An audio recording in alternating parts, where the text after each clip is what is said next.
안녕하세요. 따뜻한 책 한 잔입니다.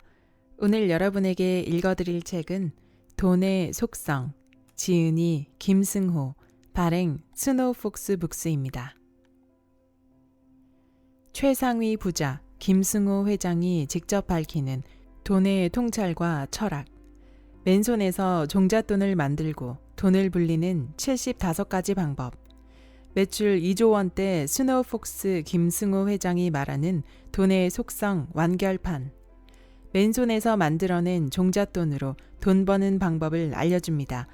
부모에게 받은 유산은커녕 30대 후반까지 낡은 자동차에 그날 판매할 과일을 싣고 다니던 어느 가난한 이민 가장이 이룬 진짜 부에 대한 모든 방법이 담겨 있습니다.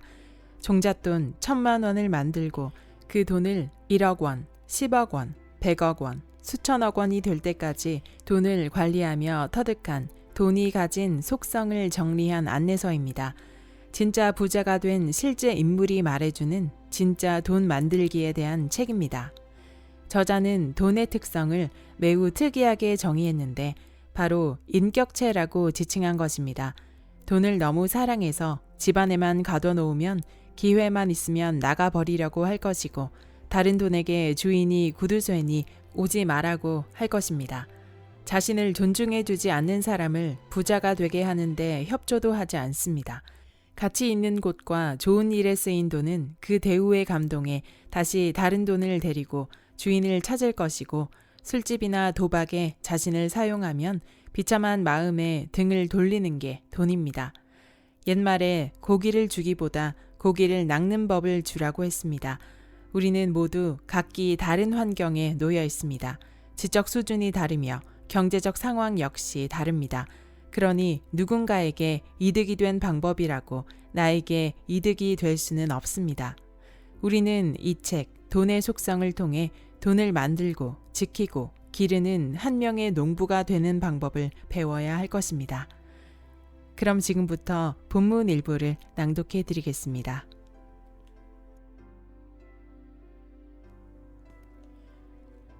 돈은 인격체다.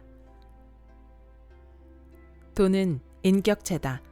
돈이 사람처럼 사고와 감정과 의지를 지닌 인격체라고 하면 누군가는 받아들이기 힘들어한다.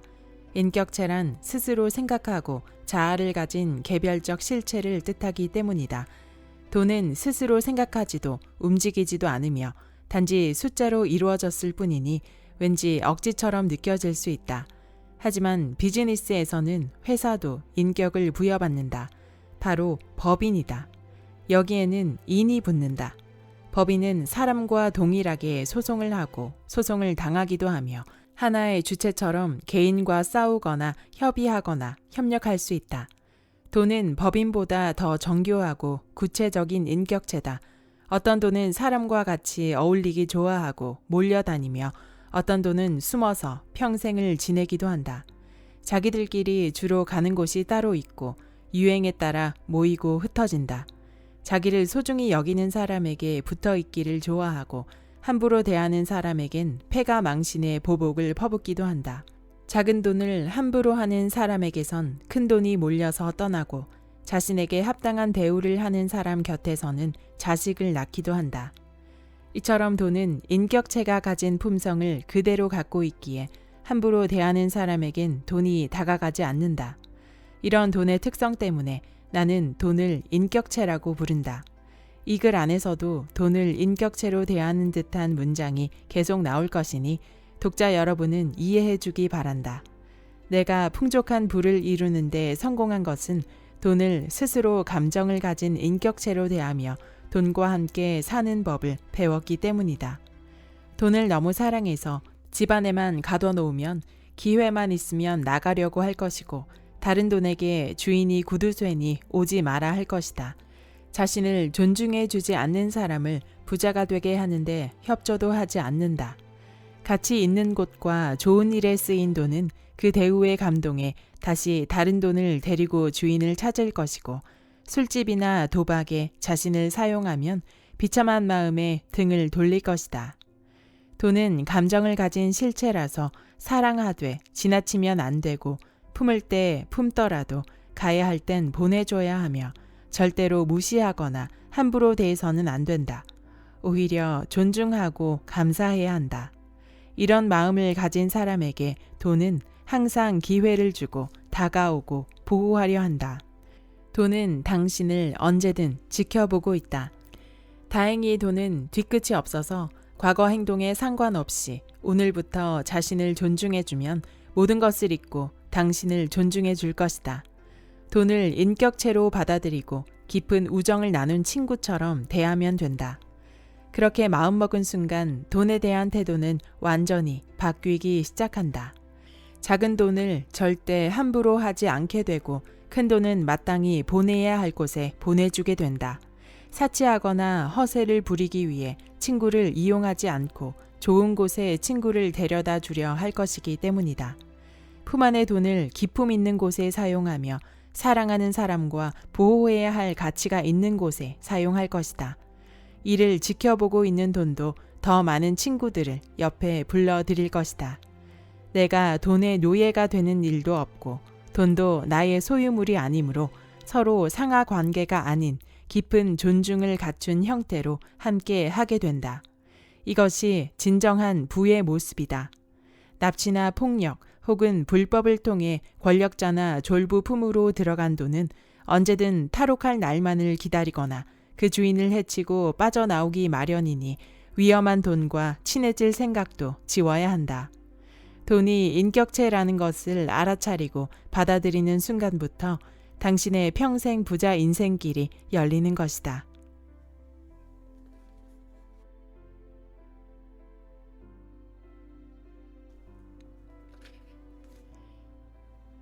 리스크가 클 때가 리스크가 가장 작을 때다. 투자는 미래에 대한 관점을 따른다. 그 관점의 핵심은 리스크를 어떻게 관리할 것인가에 있다. 우리는 어떤 자산이나 어떤 주식이 오를지 어느 정도 예측할 수 있다. 그러나 그 예측이 맞아도 리스크는 여전히 존재한다. 특정 자산에 진입하는 시기에 따라 수익이 다르기 때문이다. 전체 자산이 오르고 있는데도 손해를 보는 이유는 내가 가진 시간이 모자라거나 내가 투자한 돈의 질이 좋지 않기 때문이다. 다이아몬드라고 모두 같은 다이아몬드가 아니고 금이라고 다 같은 금이 아니다. 다이아몬드는 알파벳 D부터 Z까지 23등급으로 결정되며 C등급 이상은 펜시 컬러 다이아몬드로 또다시 분류돼 그 가격도 천차만별이다. 마찬가지로 금 역시 순도에 따라 같은 무게라도 그 가치와 가격이 다르다. 내 돈도 투자 기간을 오래 견딜 수 있는 돈이 있는가 하면 1년도 못 버티는 약한 체력을 가진 돈도 있다. 불과 몇 달 만에 다시 빼야 하는 품질 낮은 돈도 있다. 때문에 좋은 방향으로 예측을 잘해도 수익을 내지 못하는 사람이 많다. 투자 시장에서 장기적인 성공을 거두려면 리스크를 이해하고 내 자금 상태를 파악해 이길 수 있는 리스크와 상대해야 한다. 흔히 리스크가 크면 손실이나 이익도 크고 리스크가 작으면 손실이나 이익도 적다고 이해하는데 이건 수학의 가장 기초적인 공식, 덧셈이나 곱셈을 이해하는 것과 같다. 수학에도 곱하면 오히려 작아지는 답이 있듯이 리스크도 복잡한 여러 경우의 수가 있다. 리스크가 증가하면 이익에 대한 불확실성도 증가하고 손실 가능성도 증가한다는 의미다. 보통 변동성이 큰 시장이 리스크가 크다고 생각하지만 변동성에 따라 기대 수익이 달라지는 경우는 거의 없다. 사실 리스크가 크다고 알려진 것 자체가 리스크를 줄여놓은 상태라는 걸 알아차리는 사람이 별로 없다. 흔히 주식시장에서는 돈을 버는 화랑기에는 리스크가 없는 것처럼 보이고 주가 폭락기에는 리스크가 큰 폭으로 증가한 것으로 생각한다. 폭락장에서 얼마나 깊고 오래 손해가 발생할지 모르니 그 리스크가 너무 커 보여 아무도 주식을 사지 않아 급락한 것이다. 사실은 그 시기가 리스크가 가장 줄어있는 때다. 상승장처럼 아무도 리스크를 겁내지 않을 때가 리스크가 가장 큰 경우도 있다. 오히려 리스크가 사라진 것처럼 보이는 상승장이 가장 리스크가 크다. 거품이 생기는 유일한 지점이기 때문이다. 따라서 리스크를 정확히 꿰뚫어 볼 수 있는 눈을 가져야 한다. 워런 버핏의 유명한 말이 있다. 남들이 욕심을 낼 때 두려워하고 남들이 두려워할 때 욕심을 내야 한다. 워런 버핏은 모두가 두려워하는 지점을 리스크가 줄어든 상태로 본 것이다. 결국 나쁜 상황은 나쁜 상태가 아니다. 오히려 할인된 가격에 자산 구매 기회를 주니 리스크가 줄어든 시점이 된다.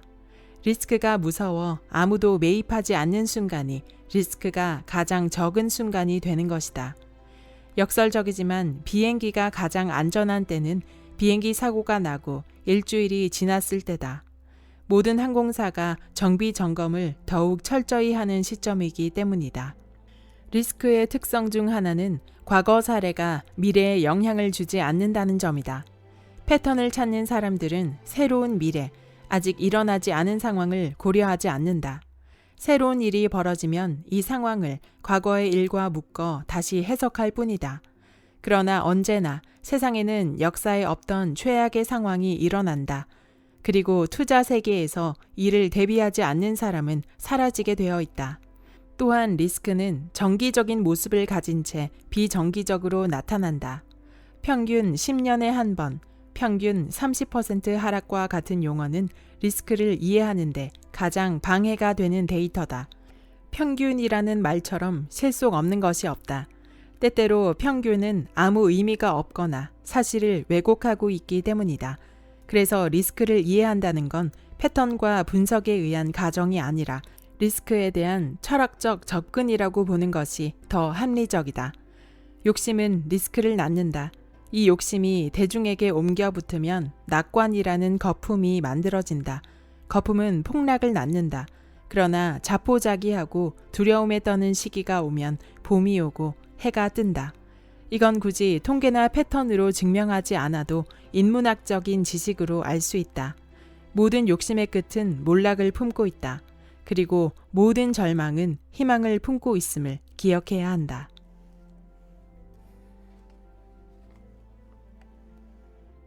돈을 다루는 4가지 능력.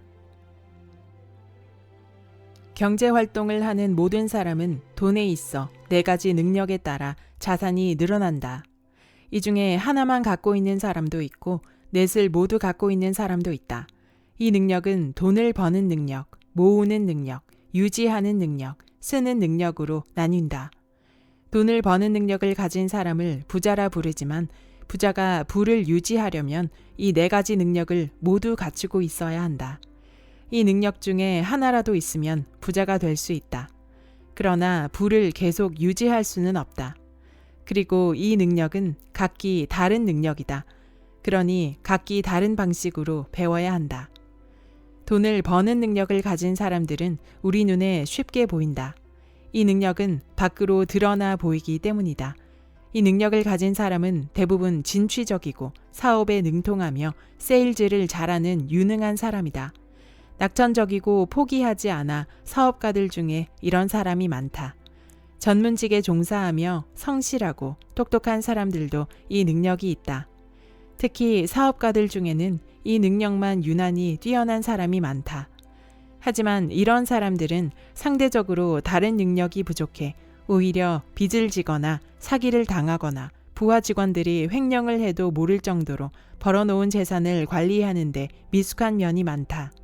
이런 사람들이 가장 잘하는 말은 밖에 나가서 버는 것만 하면 좋겠다다.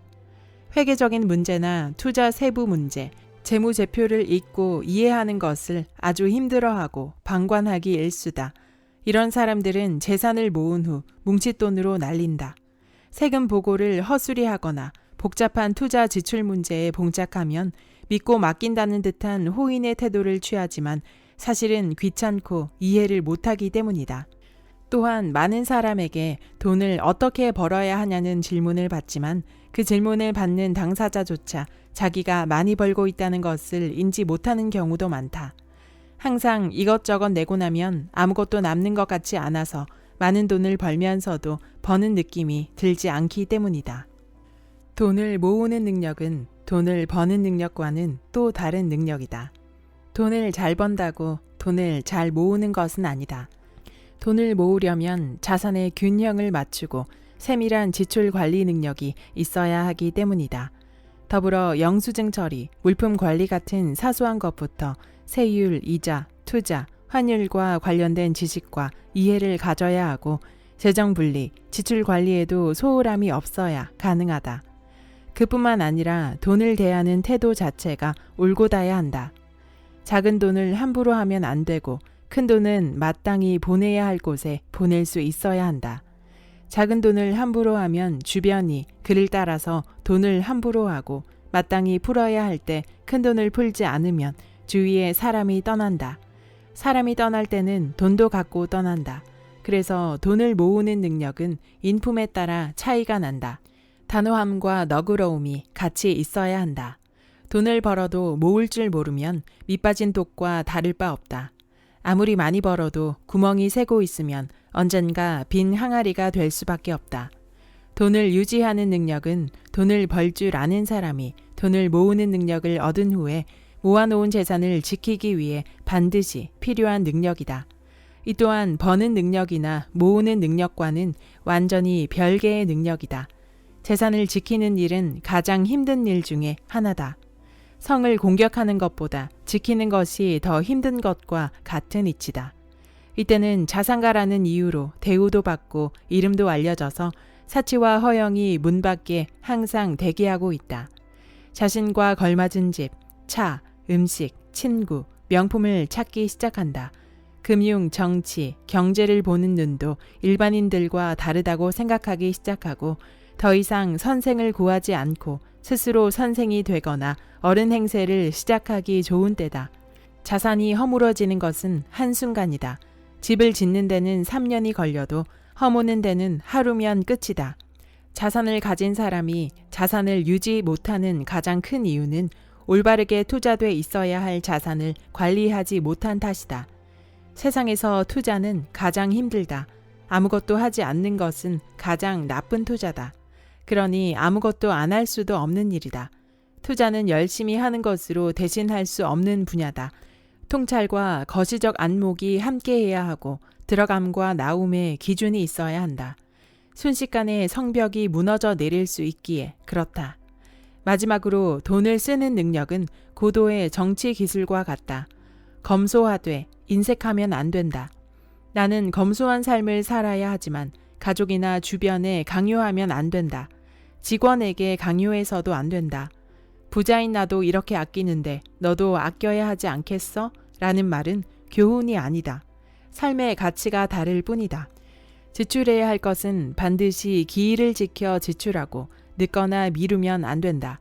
설령 그것이 부모님의 용돈이라 해도 정해진 날짜에 직원 급여가 나가듯이 정확하게 나가야 한다. 그날 벌어 하루를 사는 사람들에게 일을 시키면 그날 바로 지불해줘야 한다. 그것이 청소든 수리든 배달이든 심부름이든 그렇다. 그런 돈은 그날 바로 줘야 한다. 시간을 팔아 돈을 버는 사람들의 시간을 빼앗았으면 갚아줘야 한다. 미용실 약속을 하고 잊었거나 늦어서 일을 못하게 만들었으면 머리 손질을 안 했어도 비용을 지불해줘야 한다. 미용사에겐 그 시간이 다시 돌아오지 않는 자산이기 때문이다. 변호사 친구에게 의견을 들었으면 밥값을 내줄 것이 아니라 상담료를 지불해야 한다. 그 변호사 친구도 밥값 정도는 충분히 낼 수 있기 때문이다. 지적 상담료가 비싼 이유는 그만한 가치를 하거나 그 지식을 배우기 위해 많은 시간을 들였기 때문이다. 식당에 예약을 했는데 못 가게 되면 미안해하지 않아도 된다. 그냥 돈을 보내주면 된다. 그것이 상식이다. 반대로 쓸데없이 위세나 허영심 때문에 밥값 내고 다니지 마라. 돈 많으면 밥값은 당연히 내야 된다고 믿는 사람들과 어울릴 필요 없다. 그런 사람들에게 듣는 욕은 보약이다. 폼이나 명예는 그런 데서 나오는 것이 아니다. 남의 돈을 존중할 줄 아는 사람에겐 밥값 몇 번 더 내줘도 되지만 당연시 여기는 사람들까지 챙기면 내 돈이 나를 욕한다. 돈을 잘 쓰는 능력을 배우려면 욕도 먹을 줄 알아야 한다. 내 돈에게 욕먹는 것보단 낫다. 내 돈이 날 욕하면 떠날 수 있기 때문이다. 즉, 이 네 가지 능력이 각기 다른 능력임을 이해하고 각각 배우려고 노력해야 한다. 이 중에 하나라도 소홀히 하면 오래 부자로 잘 살 수 없다.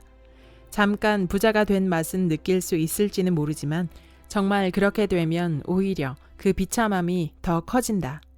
한 번 가져봤던 것을 빼앗기는 슬픔은 한 번도 가져보지 못한 슬픔보다 더 크기 때문이다.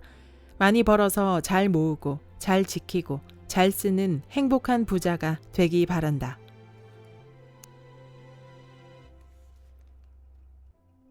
좋은 돈이 찾아오게 하는 7가지 비법. 1. 품이 없는 모든 버릇을 버려라.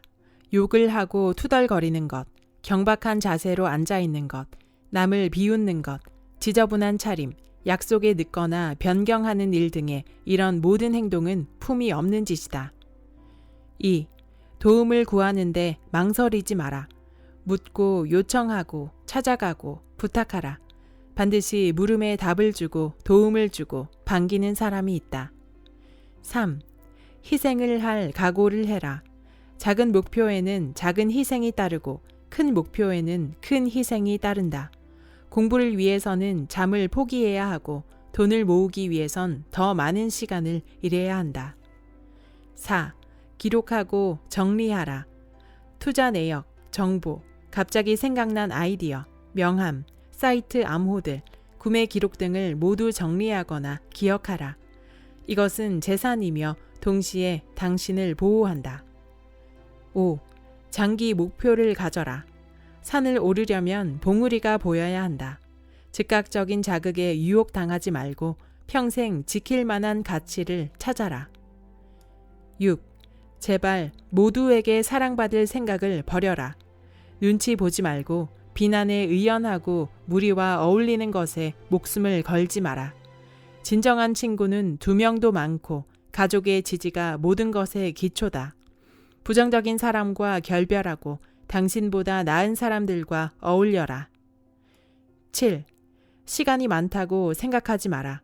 투자는 지금도 늦었고 저절로 수고 없이 느는 것은 나이밖에 없다. 1살이라도 젊어서 투자하면 1살이라도 어릴 때 부자가 된다.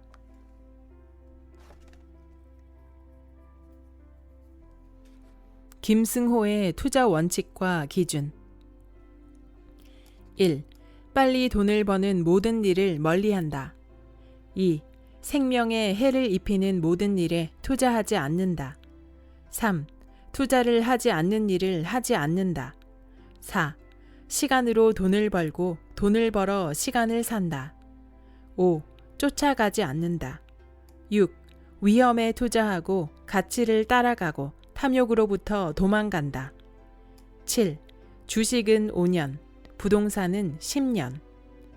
8. 1등 아니면 2등. 하지만 3등은 버린다. 비트코인이 $100도 안 되었을 때 큰아이가 재미로 투자해서 $160에 팔았다는 말을 들었다. 나는 이때 무엇이든 빨리 이익이 나는 것은 결국 이익이 아니라고 가르쳤다. 설령 이것에 투자해서 돈을 벌었다고 해도 그 돈은 비슷한 이익을 추구하다 결국 사라지기 때문이다. 그렇게 많은 돈을 갑자기 벌면 그때 딱 그만두고 평생 놀아도 되지 않냐고 말하는 사람들도 있지만 한번 그렇게 돈을 벌고 나면 그런 투자만 찾아다니다 결국 모든 재산을 잃게 된다. 이런 뜻밖의 행운은 사업가로서나 투자자로서 마약을 맞는 것과 같다. 이런 마약 주사를 맞으면 절대로 3%, 5% 이익에 관심을 갖지 못한다. 10배, 20배, 100배짜리 이야기에만 관심을 갖게 되고 테마주나 작전주를 찾아다닌다. 사업도 인생을 한 방에 바꿔줄 거라 믿으며 사행성 사업이나 보물섬 투자, 금광, 제약주 같은 무지개 구름을 평생 찾아다니게 된다. 이런 행운은 행운이 아니다. 그래서 나는 빨리 무엇인가 이루거나 이익이 많다는 모든 것으로부터 거리를 둔다. 앞서도 이야기했지만 생명을 죽이고 생명을 존중하지 않는 모든 사업에 투자하거나 참여하지 않는다. 생명은 모든 생명과 연결되어 있다. 생명을 함부로 하고 자연을 존중하지 않으면 자연도 다른 생명도 나를 존중하지 않을 것이고 행운은 떠나고 건강과 사람도 떠난다. 투자를 하지 않는 것은 가장 나쁜 투자다. 자산은 무엇인가 항상 투자를 하고 있어야 한다. 물론 투자를 위해 대기하는 자본도 투자다. 그러나 아무 계획도 없고 아무 욕망도 없는 자산은 죽는다. 나는 이만 하면 괜찮아.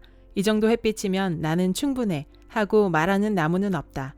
주변 나무가 자라면서 해를 가리면 내 나무의 열매도 떨어지고 나무도 죽기 때문이다. 그래서 가장 나쁜 투자는 아무것도 하지 않는 투자다. 내가 돈을 버는 이유는 시간을 사기 위해서다.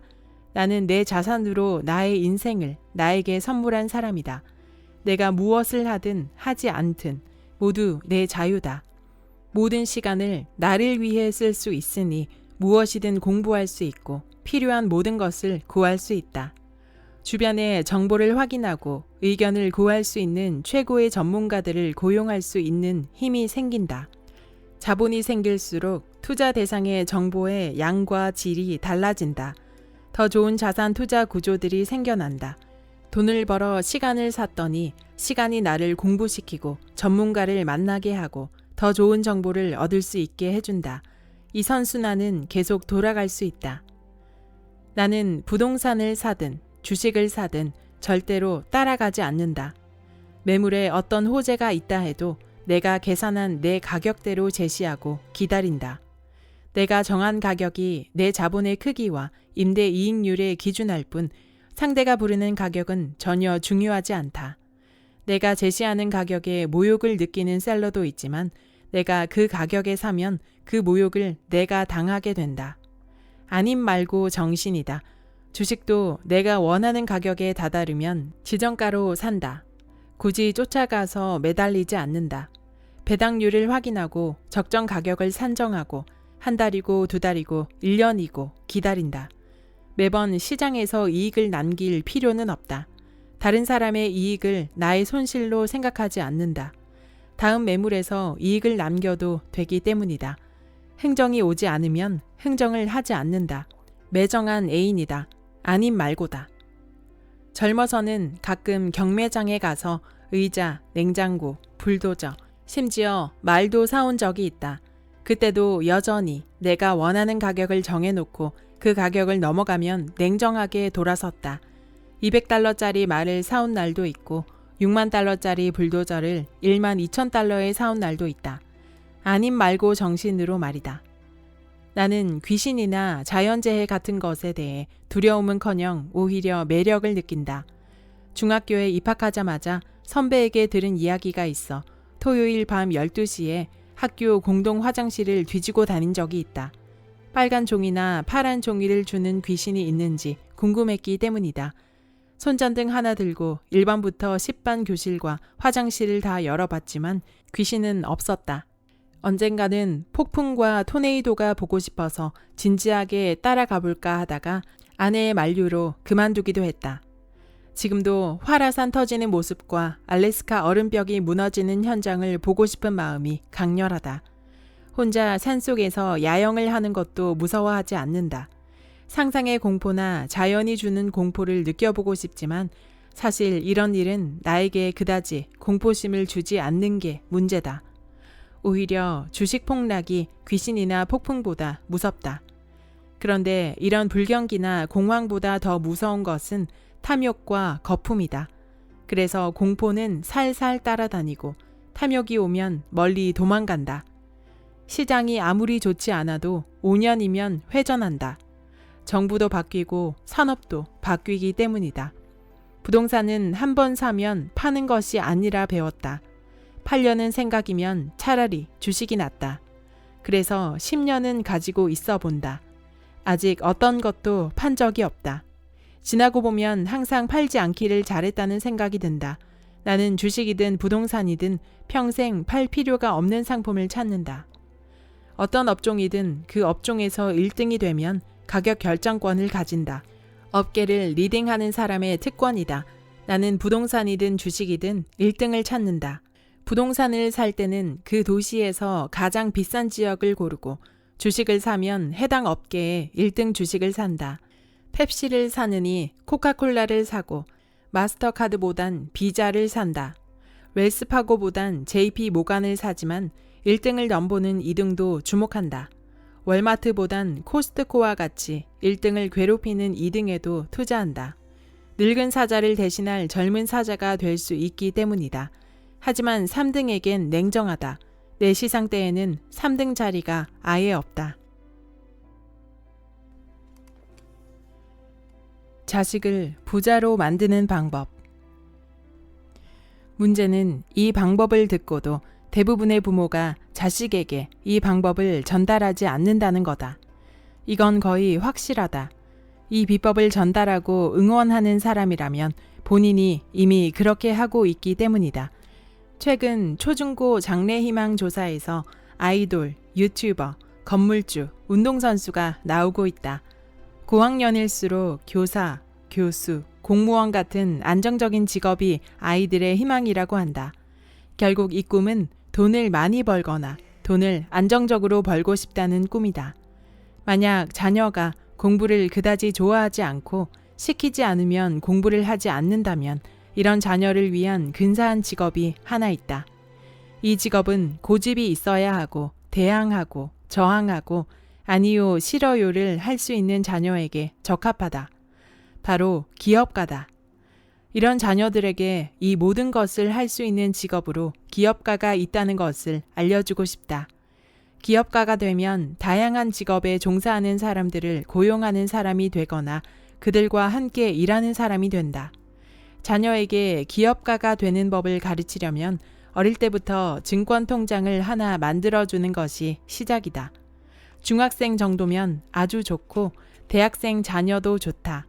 한두 달 학원비 정도의 금액을 맨 처음 넣어주고 그 금액의 70%로는 한국 최고 기업의 우량주를 사두고 30% 정도는 자녀의 결정에 따라 회사를 고르게 한다.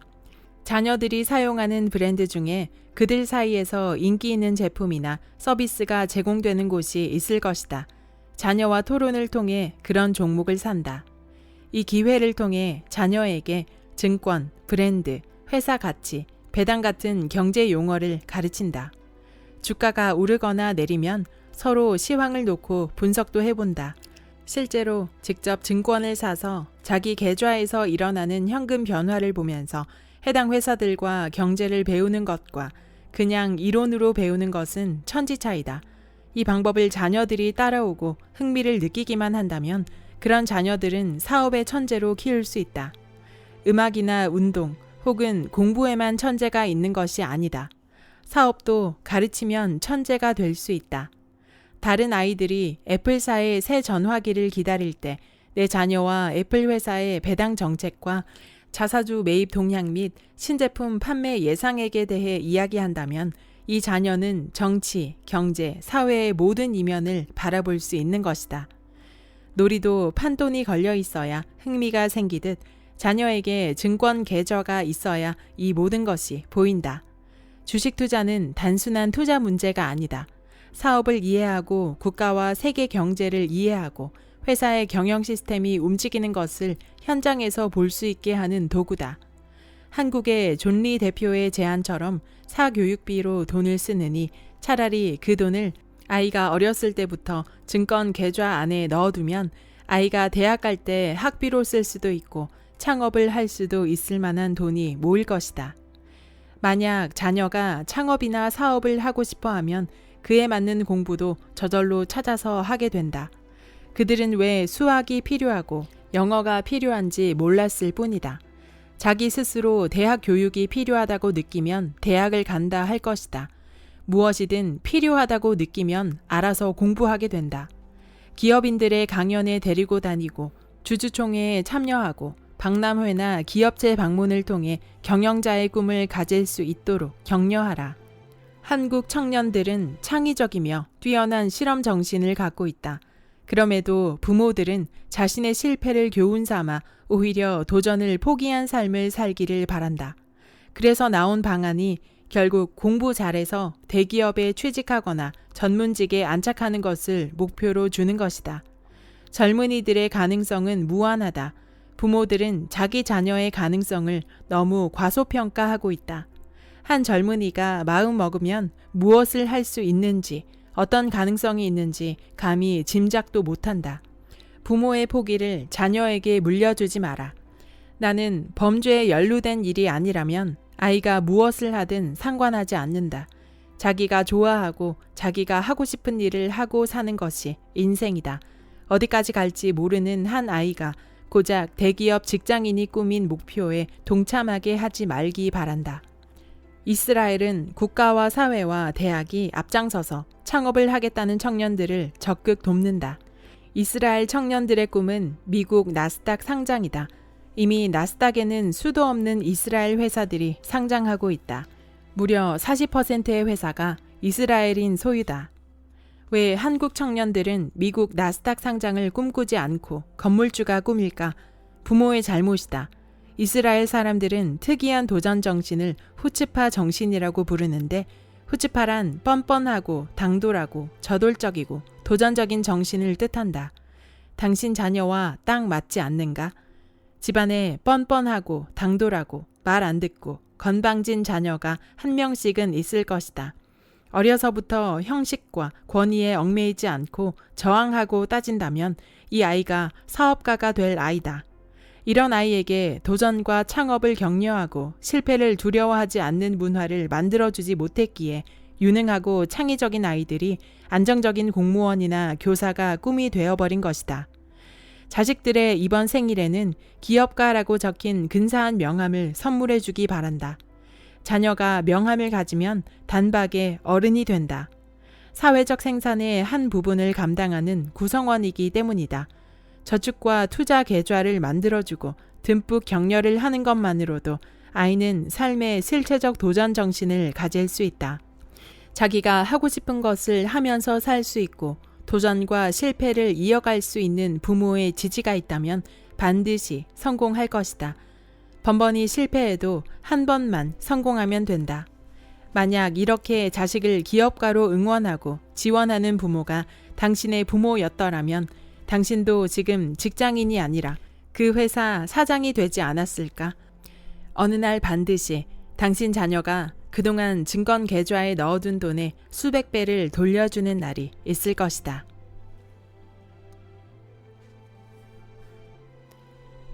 부의 속성. 열심히 산다고 돈을 많이 버는 것이 아니다. 돈을 많이 번다고 부자가 되지도 못한다. 부자가 된다고 행복해지는 것도 아니다. 부는 삶의 목적이 아니라 도구다. 열심히 산다고 모두 부자가 되었다면 이 세상은 이미 공평하게 모두가 부자가 되었을 것이다. 우리 부모님은 정말 열심히 사신 분들이지만 부자로 은퇴하지 못했다. 열심히 살면 먹고 사는 문제는 해결될 수 있지만 정말 부자가 되기 위해서는 열심히 사는 것만으로는 부족하다. 그 이유는 방향성이 옳지 않기 때문이다. 열심히 사는 사람들은 부지런함이 모든 것을 해결해 주는 줄 알고 있다. 일의 양을 늘려 부자가 되려 하지만 일과 저축을 통해 부자가 되는 데는 한계가 있다. 자산이 스스로 일하게 만드는 법을 배우지 못하고 투자나 시장의 돈이 움직이는 것에 신경을 쓰지 못한다. 너무 일이 많고 바쁘기 때문이다. 돈을 모으는 방법도 모아놓은 돈을 불리는 방법도 배우지 못하고 다른 자산이 올라가는 동안 집 한 채 겨우겨우 마련하고 인생이 끝나버린다. 열심히 일한 죄밖에 없다. 돈을 많이 번다고 부자가 되는 것도 아니다. 부자가 되기 위해서는 버는 돈보다 쓰는 돈을 잘 관리해야 한다. 씀씀이가 크고 사치가 늘면 더 많은 돈을 벌어야 하지만 크게 벌리는 돈은 일정한 수입이 아닌 경우가 많다. 수입이 줄어도 씀씀이는 줄이지 못하니 수입은 모두 지출이 된다. 자산은 줄어들기 마련이다. 부자는 수입 규모에서 나오는 게 아니라 지출 관리에서 나온다. 작은 돈을 함부로 하지 말고 정기적인 지출을 모두 줄여야 한다. 수입 중에서 가장 좋은 수입은 정기적으로 들어오는 돈이고 가장 나쁜 지출은 정기적으로 나가는 돈이다. 매달 자동이체로 나가는 돈은 아무리 사소해도 줄여야 한다. 한 달에 10만 원에 속지 마라. 그 10만 원짜리 뒤에 줄줄이 36개가 달려있기 마련이다. 3년 계약 360만 원짜리가 10만 원씩 나갈 뿐이다. 부자가 된다고 행복한 것도 아니다. 지킬 것이 많아져 불안하고 걱정이 많아진다. 더 큰 부자를 보면 초라해지고 가난한 사람을 보면 한숨이 난다. 은행에서 지점장이 인사를 안 하면 화가 나고 줄 서서 기다리면 짜증이 난다. 가족은 돈을 쓸 때만 모이고 친척들은 갚지도 못할 돈을 빌려달라 떼를 쓴다. 부자의 재산 중에 부정한 수입이나 빼앗은 돈이 들어있으면 집안을 어지럽힌다. 세금을 착복한 돈은 흉기가 되고 뜻하지 않게 번 돈은 자랑하다 사라질 운명이다. 질이 좋지 않은 돈은 주인을 해칠 수 있다. 항상 좋은 돈을 벌어 자신은 절제하고 아랫사람에겐 너그러워야 한다. 환경미화원, 기사, 식당 직원이나 편의점 알바에게도 항상 감사하는 마음을 가져야 한다. 자신이 큰 부자일수록 세월과 사회에 더더욱 감사하는 마음을 가져야 한다. 작은 부자는 본인의 노력으로 가능하지만 큰 부자는 사회 구조와 행운이 만들어주기 때문이다. 도구가 목적을 해하지 않게 하려면 돈을 사랑하고 돈을 다룰 줄 알아야 한다. 돈을 진정 사랑하면 함부로 대하지 않고 지나친 사랑으로 올가매지도 않으며 항상 좋은 곳에 보내준다. 존중을 받지 못한 돈은 영영 떠나가고 사랑을 받은 돈은 다시 주인 품으로 돌아온다. 그러니 나가는 돈은 친구처럼 환송해주고 돌아오는 돈은 자식처럼 반겨줘라. 돈이 목적이 되는 순간 모든 가치 기준이 돈으로 바뀌고 집안의 주인이 된 돈은 결국 사람을 부리기 시작한다. 결국 사람이 돈을 대신해서 일을 하게 되며 돈의 노예가 된다. 여기까지 돈의 속성의 본문 일부였습니다. 부자는 돈을 어떻게 모으고 어떻게 쓰고 어떻게 관리할까? 이런 실제적인 이야기들은 주변에 가까운 부자가 있지 않는 이상 자세하고 현실적으로 알기가 힘든 이야기들입니다. 하지만 스노우폭스 김승호 회장님처럼 경제적 자유를 꿈꾸는 사람들에게 자신의 이야기를 기꺼이 나누어주는 분들을 통해 감사하게 이런 이야기를 책으로 읽을 수 있습니다. 이 책은 2020년 최장기 베스트셀러였으며 지금까지도 베스트셀러에 자리매김하고 있습니다. 저자는 2조 원이 넘는 매출을 일으키는 스노우폭스 그룹의 회장이지만 고단한 이민자의 삶에서 그나마 모은 돈도 모두 사기를 당해 날리고 밑바닥에서부터 돈을 모으고 불리고 지금까지도 부를 유지하고 그 노하우를 다양한 방법으로 사람들에게 공유하며 진정한 부자의 삶을 살아가고 있습니다. 이 책에 등장한 75가지의 돈의 속성은 하나하나 모두 흥미롭고 감탄을 자아내게 만드는 내용이었습니다. 저자는 에필로그에서 사회 초년생들에게 이야기한다고 생각하고 글을 적었다고 이야기하는데요. 그만큼 쉽게 이해할 수 있고 투자를 새롭게 시작하는 분들에게 큰 도움이 되는 내용들이 있었습니다. 본문을 들으셔서 느끼셨겠지만 이 책에서는 부를 일궈오면서 쌓아온 저자 자신의 돈과 투자에 대한 철학을 담고 있습니다. 저자가 기업가로서 경영 강의를 다녔을 때 경영을 하는 사람들도 현실적인 돈에 대한 문제들을 안고 있었기에 이 책을 쓰게 되었다고 이야기를 하는데요. 그만큼 돈이라는 것은 저자의 표현처럼 인격체이기 때문에 존중해 주어야 하고 돈에 대해서 어떤 철학과 관점을 가지고 인생을 살아가느냐가 자신이 원하는 방향으로 부를 만들어갈 수 있다는 이야기를 이 책이 하고 있는 것 같습니다. 이러한 가치관과 통찰뿐 아니라 실제 투자를 함에 있어서 참고해야 하는 기준들, 경계해야 하는 것들을 선배의 관점에서 써놓았기 때문에 저와 같은 초보 투자자들이 투자의 기준과 가치관을 설정하는 데 실용적인 도움이 될 것 같았습니다. 이 책은 소개말처럼 살아있는 돈에 대한 모든 것이 서술되어 있습니다. 시간이 지나면서 나의 성장과 크기에 따라 책의 내용이 다르게 와닿을 것 같습니다. 구독과 좋아요와 댓글은 큰 힘이 됩니다. 다음 영상에서 만나요.